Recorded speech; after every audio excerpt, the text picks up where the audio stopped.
Hello neighbors, it's Brad here at eTrailer, and today we're taking a look at replacement shackle bolts for your trailer suspension. Now these are available in two different diameters, in 9/16 as well as 1/2 inch.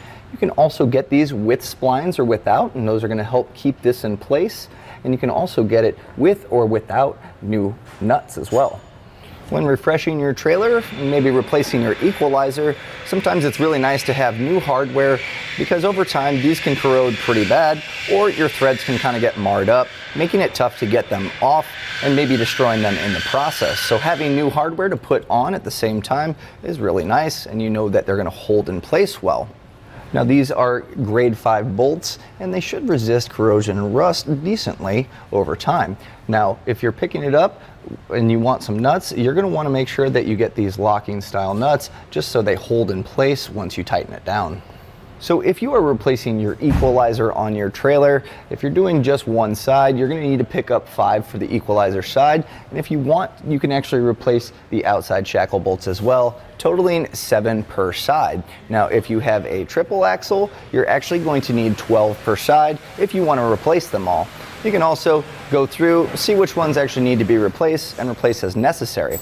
So here we have our old hardware that we took off, and you can see these threads are pretty well gone. So trying to get this to thread back on and have that lock nut really bite onto it, this doesn't really give me a sense of security that that's going to hold on.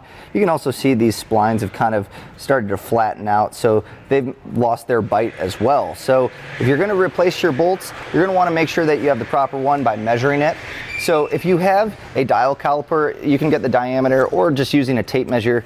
You can see here it puts us right at 1/2 inch for this, and then as far as the length, you're going to want to measure from the bottom of the bolt head, and you'll see right there what it ends, which is going to be 3 inches for this one.